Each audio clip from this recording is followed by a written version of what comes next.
Hello and welcome to the start of a new reading vlog. We are continuing on in my 30 books in 30 days challenge. It is currently the 21st of June and I am 18 books into my 30 books in 30 days. So what am I reading this week? I don't know. I still have 3 books out from the library that I would like to get to. I got A Lat's Away by Darcy Little Badger. I'm currently 122 pages into this. I'm enjoying it so far. I will probably finish this today if I can. I'm listening to the audiobook and reading along. Physically, I'm not at the same time, just kind of like going back and forth. So when I have something to do, I listen to the audiobook. When I have free time, I sit down and read the physical book. And it's fine. It's fine so far. I'm gonna reserve my thoughts for the end of the book. And then I have Assassin's Apprentice by Robin Hall, which I'm really excited about. So Bethany from Beautifully Bookish Bethany and Ashley from A Bookish Realm are doing a read-along of the Farseer trilogy, and the live show for the first book, Assassin's Apprentice, is gonna be this Friday, the 25th, and they've invited me to join in on the live show. So I definitely need to read this before that so that I can participate in the live show. And I'm really excited to read this. I've been wanting to read this series and I've been wanting to read Robin Hobb in general for quite some time.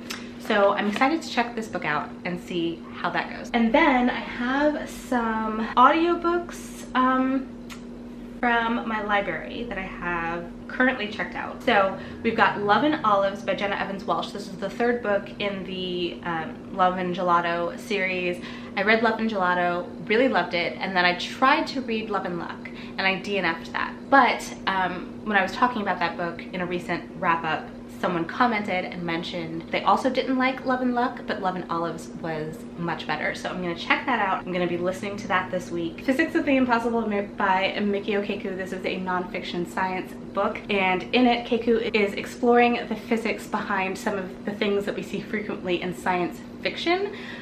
Things like phasers, force fields, teleportation, and time travel.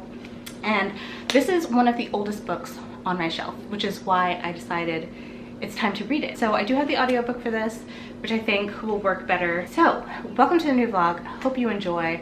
I will update you once I finish a book. Last night I finished A Lat's Away by Darcy Little Badger. I ended up really enjoying this. In this we're following Ellie, who is Lipan-Apache, and she has the ability to call ghost animals. And this takes place in a world that is just like ours, the modern day world, except magic is well known. Like, everyone knows about magic, different people have magic, there are fairies, there are vampires, there are different supernatural creatures and monsters, and it's a very interesting setup for this mystery. Ellie's cousin dies and they think it's an accident, but she gets a dream from her cousin Trevor telling her that he was murdered. Very near this small town that is very closed off and secluded and doesn't want strangers or outsiders, and it's up to Ellie to and her family to investigate and figure out how to find this murderer and bring him to justice. And I really enjoyed this story. Like I said, A Lat's Away's particular power is so cool. She has a ghost dog named Kirby. I loved her family. Interspersed throughout, we also get like stories from her 6th great grandmother, who was also named A Lat's Away, and all the kinds of adventures and things that she did, and I loved those stories. There was something so just like wholesome and cozy about this book. It is definitely on the younger side of YA, but that didn't bother me. It felt so cozy, like I said, and I really enjoyed my time with it. I loved the writing in here. It was nice and steady throughout, and then things really amped up at the end, like a lot. There were some like gruesome scenes, there were some interesting things that happened at the end of this, but it definitely had this overall feeling of hope, and I really loved the like sense of justice being done. I don't know, I just really ended up liking this a lot. It was very charming, and I'm definitely interested in reading more from Darcy Little Badger. This was her debut, and I know that she has another book coming out I think next year, that sounds really good as well. So I will definitely be reading more from her, and I really enjoyed my time with this. I gave it a 4 out of 5 stars. Highly recommend, and I definitely want to go out and buy myself my own copy because you can't see it because it's a library book, but underneath the dust jacket is so beautiful, and there's these beautiful sketches on all of the chapter headings. The illustrations are done by Ravina Kai, and there's this beautiful sketch in the back as well. I thought this was so sweet, and I just really enjoyed the story a lot. Enjoyed the writing, enjoyed the storytelling, enjoyed the world building, the character Ellie. Everything about this was really, really fun. Hello, it is Thursday? It's Thursday. I cut my hair. I did this today. I woke up this morning. Me and my husband were talking about it last night, and I was talking about doing something with my hair. I was just tired. I regretted cutting my hair the way I did because I wanted to grow it out, and I knew that I'd have to cut it in order to grow it out. And I didn't want to cut my hair. And then I kept thinking about it and thinking about it, and I decided that I did last night, and then woke up this morning and cut it. Like, he shaved the side for me, I cut the top. I'm really happy with it. I feel like a completely different person. I definitely recommend getting your hair cut if you are going through a crisis like me. I don't know what's going on with me right now, but like, I've just been in a weird mental space, and cutting my hair really helped. So yeah, I love it. I don't know. I'm very, very happy. But anyway, I have read 2 books since I last spoke to you. The first one I finished was Love and Olives by Jenna Evans Welsh. So, okay, a quick note on like this whole experience. I was so excited to try this, and to be honest, I've been having a blast. But you'll probably, maybe you've already noticed, and you'll probably notice that my reviews are gonna get shorter and shorter and less in depth. I can't talk about these books. I can't, some of them I'm like totally spacing out. Like I'm reading them and I'm taking in the information, but then it goes right out as soon as I'm done. There's exceptions, obviously. Like, I've enjoyed a lot of the books I read so far this month, but some of them I will never remember them. And I just have to accept that. But let's talk about Love and Olives by Jenna Evans Welsh. I finished this the day before yesterday, I think it was, and in this we're following Olive, literally in the title, Laura. Her name is Olive. Her and her father have always been big Atlantis enthusiasts, I guess. They have always like done a lot of research about the lost city of Atlantis, and have one day dreamed of like finding it. And when she was 8 years old, her father left and went back to Greece, where he was from, and she never heard from him again until now. She's 17, and he suddenly invites her to come to Greece with him for this summer and help him with a project that he's working on. And she doesn't want to go. She's been so hurt since her father left, and she wants to stay away from that hurt as much as she can, so she hasn't been seeking out communication with him or anything like that. Her mom basically forces her to go. She ends up going to Santorini to help her father work on a documentary about the lost city of Atlantis, and his assistant slash camera guy is Teo, this very attractive boy, and she instantly feels a connection to him. And it's just about her like reconnecting with her father and working on this documentary and slowly falling for Teo. And it was really, really sweet. I really enjoyed it. Definitely loved it more than Love and Luck, because I couldn't even get through Love and Luck. It wasn't as good, in my opinion, as Love and Gelato. Still enjoyable. It was cute. It had me tearing up a little bit. Father-daughter relationships always get to me, and the complications of their relationship and like the things that were going on with him that she didn't know about, and the way it touched on mental health.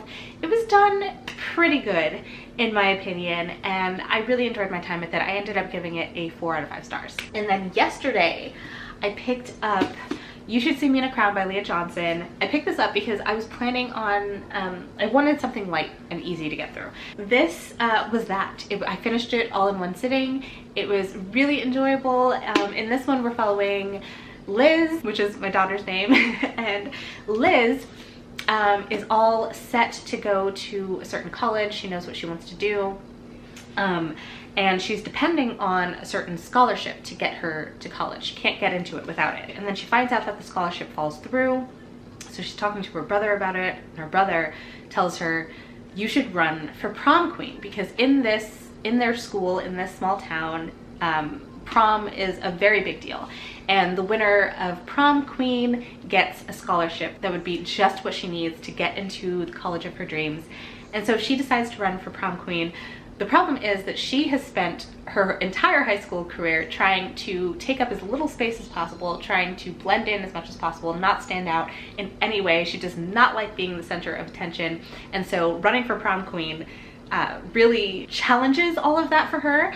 And also there's a new girl at the school named Mac that she is very intrigued by, and they end up developing a relationship. She ends up falling for her, and it's just the cutest, sweetest, most delightful thing in the world. This did touch on some more heavier topics as well, like race and homophobia, and there's also some good friendships in here. Like Liz is working on a relationship with someone who she had fallen off with at the beginning of high school, and now they're finally coming back together, working on her current relationships with her friends. And I thought it was delightful. I don't know what else to say about it. I really enjoyed my time with it. I loved Liz as a main character, her brother, I loved her grandparents, I just loved the whole family dynamic, and it was just a fun time, and I gave it a 4 out of 5 stars. That was my 21st book, I believe. Let me just make sure. Let me count. 21, yes. 21 books down. Today is Thursday the 24th. I have no idea what I'm gonna read next, but I will definitely update you once I figure that out. Hello friends. I have finished 2 books since I last spoke to you. Today is Monday the 28th. We don't have long before the end of the month, and I'm way behind. I finished Assassin's Apprentice by Robin Hobb. I enjoyed it. It was fine. I gave it 3 stars, but I really enjoyed Robin Hobb's writing and definitely want to continue. I do go over more of my thoughts in the live show with Bethany from Beautifully Bookish Bethany and Ashley from A Bookish Realm. If you want to check out that live show, it's on Bethany's channel, but there are spoilers, so keep that in mind. But yeah, enjoyed this, gave it 3 stars, excited to continue on because I'm very curious about Fitz, the main character, and seeing what happens with him. But that is a book finished. The other book I finished was Emergency Skin by N.K. Jemisin. This is it's part of the Forward collection by Amazon and Blake Crouch. This is 33 pages, so I don't want to say anything about it really, but it was so good. I gave it 5 stars. I mean, it's N.K. Jemisin, and it blew my mind. She managed to blow my mind in 33 pages. It was incredible, and I loved it. 5 stars. I am almost done with One Last Stop by Casey McQuiston. I'm right here. I wasn't interested in reading their other book, which was, what was it? You know the one. The one that's like super popular. Red, White, and Royal Blue. That's it. It's literally on the cover. I wasn't interested in reading that book simply because it was way too hyped. Do you know what I mean? I don't know, it just didn't seem interesting to me, but this one did, because we're following August, who meets Jane on the Q train and falls in love with her, but quickly finds out that Jane is stuck on the train, and not only she's stuck on the train, but she's displaced from time. So she's actually from the 1970s, and so it's like this cute romance, but also they're trying to figure out how she got stuck and trying to help her get unstuck, basically. I think it's fine. The story itself is just fine, but what I'm absolutely loving is the characters in here, and I really love like, I love Jane as the main character. I really enjoy August, and I enjoy all the people around August. There is this beautiful, like, queer found family in here, and it just makes my queer little heart so happy. Like, I just love it. I love the characters and their dynamic and the group dynamic, and just how much they love each other and how much they believe August and will do anything for each other and for August. And I love them. I love that. The story itself, not so much. Like, it's just fine. And something, like, obviously there's some suspension of disbelief. It'll probably be like a 3 or 4 star. I'm definitely going to finish it today because I only have this much left. Still Monday. I changed because we went to the library and I picked up a couple things. I picked up When the Tiger Came Down the Mountain by Nevo. I do have The Empress of Salt and Fortune. So this was the next book I was planning to pick up. I got my bookmark in it already. Yeah, so I was gonna start this, and then I saw this at the library, which is the second book. So I thought, if I like this one, I can read this one. And they are nice and short. So I got that, and then I also got this. This is Six Gun Snow White by Catherine M. Valente. I have not read anything by Catherine M. Valente, but I've heard a lot of things about her as an author. She has a very unique writing style that doesn't work for a lot of people, but I'm curious and I want to try something out for her. This is really, really short. It is 153 pages. And I have no idea what it's about, but I saw the cover is really glary. I'm sorry. I saw the cover and the title and it looked interesting, so I picked it up and I'm excited to give it a try. I started listening to A Song Below Water by Bethany C. Morrow audio. I'm a couple chapters in. Yeah, not very far, like 23 pages in. It's fine. I don't have much thoughts because I'm not very far in. And then I'm gonna read this physically. And I'm hoping to finish both of these today. I will update you by the end of the day and let you know if it actually happened, or maybe tomorrow, who knows. I finished 2 books since I last spoke to you. I finished A Song Below Water by Bethany C. Morrow. I actually really enjoyed this. So this is a YA contemporary fantasy about sirens. All sirens are black women, but not all black women are sirens. This follows 2 characters, Effie and Tavia, who are close, like sisters. Tavia is a siren and Effie is trying to figure out what exactly she is, and they're trying to just get through high school when a siren murder trial rocks the nation. And the story kind of goes from there. I really enjoyed my time with this. I really liked the bond between the 2 main characters. I thought that their friendship, their sisterhood, they're not real sisters, but they, to all intents and purposes, are sisters, and I just thought they were so close, and I really enjoyed that part of the story, probably the most. I really liked the fantastical elements in here, and not all of it was explained, and I enjoyed that as well. So I also liked the topics that this discussed. It dealt with themes of racism and police brutality and misogynoir, and it was all done really, really well. I enjoyed the writing. I really liked it. I gave it a 4 out of 5 stars. And then just now I finished The Empress of Salt and Fortune by Nebo, and I gave this a 4 out of 5 stars as well. This was very beautiful. It's a nice, slow, quiet story, but we're getting a story told to us about the Empress of Salt and Fortune from Rabbit, who is now an old woman, but she was the handmaiden to the Empress. And it's a very interesting story, and I really enjoyed my time with this. I give it a 4 out of 5 stars. Don't know what else to say about it, honestly, but I really enjoyed it, and I'm excited to read the second book. So that was that. 2 books down, that's 26 books, got 4 books to go. Today's the 29th, and tomorrow's the last day of the month, and it is also my daughter's birthday. She's turning 5. I'm not going to be reading that much tomorrow, if at all. So anything that I need to get done, I really need to get done today. I just finished Six Gun Snow White by Catherine M. Valente, and I finished this and I was just like, what the F did I just read? I was enjoying the story until we got to the ending, and the ending like completely ruined everything for me. So this is a Western retelling of Snow White, where Snow White is a gunslinger, and she has a gun that she named Rose Red, and she ends up running away from her stepmother who wants her heart. It has the familiar beats of the Snow White story with like the huntsman and everything like that, but it's Old West style, which was really interesting, and I was enjoying the story, like I said, until the ending just kind of went up in flames. This book had some interesting things to say, definitely. It was a strange little book. I enjoyed my time with it. I gave it 3 stars, but that ending just ruined it. This could have been like a 4 or 5 star if not for that ending. But it does have illustrations throughout, which are really, really pretty. It is illustrated. Does it say who it's illustrated by? Oh, illustrations by Charlie Bowater. Look at that. Yeah, really enjoyed it. Just weird. It's just a weird story. So last night I read The Wife Upstairs by Rachel Hawkins. and I hated it. Or I strongly disliked it.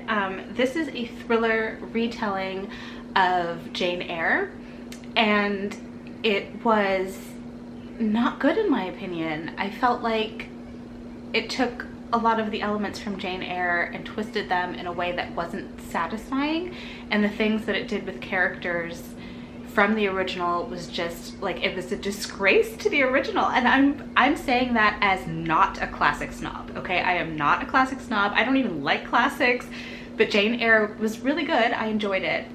And this was just a disservice to the original. I was kind of okay with it. Like, maybe it would have been a 3 stars until we got to the ending, and the ending was so unsatisfying. Twist was unsatisfying, the ending was so unsatisfying, and I just didn't like it. I gave it a 2 stars, and I do not recommend. I picked up Red at the Bone by Jacqueline Woodson. This is a book that I recently picked up this month. It's my goal to eventually read everything that Jacqueline Woodson has written. I'm only 30 pages in and I've already started crying. And this is like, this has me all up in my feels. Jacqueline Woodson's words are so impactful. This is gonna be 5 stars. I'm 30 pages in and I just know. I'm loving it. I'm loving it so far. Hello, my friends. It is July 1st. June is over, the challenge is over, and I am very happy to say that I did it. I read 30 books in 30 days. I'm sure I've mentioned this, but yesterday was Elizabeth's birthday. She turned 5, and I didn't think I was gonna get it done because I had 2 books to read. There were birthday celebrations to be had. Elizabeth wanted me to play Barbies with her all day, but somehow I managed to read 2 books yesterday, and those were my last 2 books for the month.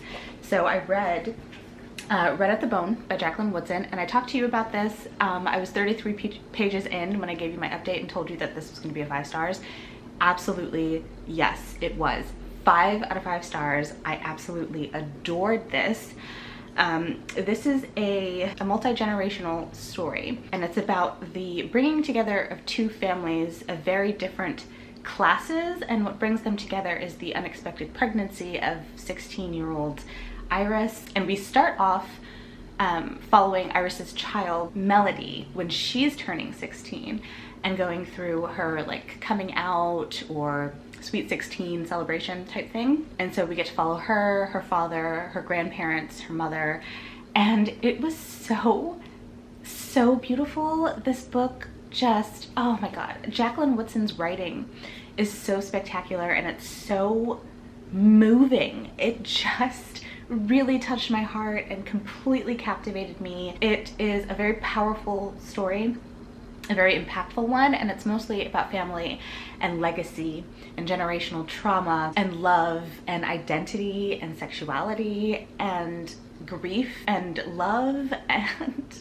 loss. And this little tiny book just packed such a punch. I don't know if you can see this, but like all of these dog-eared pages, all of my tabs in here, I went crazy with this book. There was like, instead of just like underlining passages or highlighting passages, there was whole chapters where I just dog-eared because like this chapter, like it's the whole thing. I loved it so much. This is my 3rd book that I read by Jacqueline Woodson, and all of them have been 5 stars, so I definitely need to read everything that she's ever written. She's definitely a new favorite author for me, for sure, and I cannot wait to read more of her words. Like, this was stunning. So that was my 29th book. And then at around 10:30 last night, I finished When the Tiger Came Down the Mountain by Nevo. This is the 2nd book in the, what is it called? The Singing Hills saga or series. We are again following Chi. I don't know if that's how you pronounce it. I'm sorry. We're following Chi, who is a cleric, and they find themselves accosted by these dragons that want to eat them. And the way they get out of it is by telling the tigers a story. And it was very interesting. I loved the back and forth between the tigers and Chi. I thought that a lot of it was really humorous. I think that Nevo's writing is just stunning, and I really enjoyed it, so I gave it a 4 out of 5 stars. And that, my friends, is it. Those are the last 2 books I finished for the month of June. I read 30 books in 30 days. I cannot believe that I actually accomplished it. I am so proud of myself. I am so happy to be here. If you have been with me since the beginning, thank you so much. I appreciate you. I had a really good time doing this, but there's definitely things that I could have done to make my time to make it more easier on myself. I could have grabbed graphic novels and comics. I could have made sure that I had more novellas. I could have been more prepared, but of course I decided to do this last minute. But I think this might be a yearly thing for me. I think that maybe like every summer, probably in June, I'll do like a 30 books in 30 days, and then I'll know it's coming, so I'll be more prepared, because this was like up and down roller coaster of emotions while I was trying to do this. I didn't want to read. I was having fun. I wasn't having fun. It was a lot, but ultimately I'm glad that I did this. I'm so happy that I accomplished it, and I had a great time.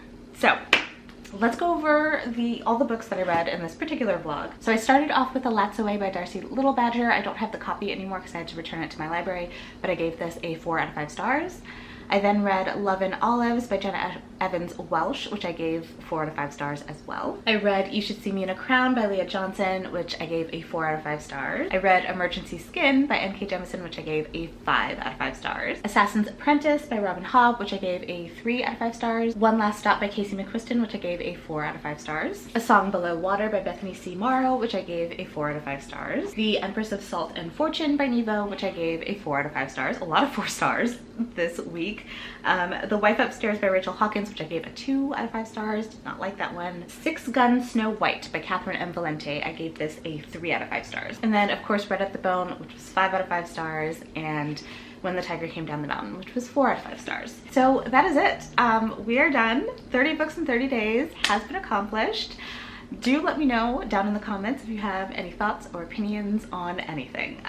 Any of the books I talked about, this whole project in general. I had a great time. I had a horrible time. It was just all the feelings tied up in one, but I definitely want to try this again. But yeah, that is going to be it for this vlog. Talk to me down in the comments if you liked it. Don't forget to give it a thumbs up, hit subscribe, and I'll see you in my next one. Bye guys!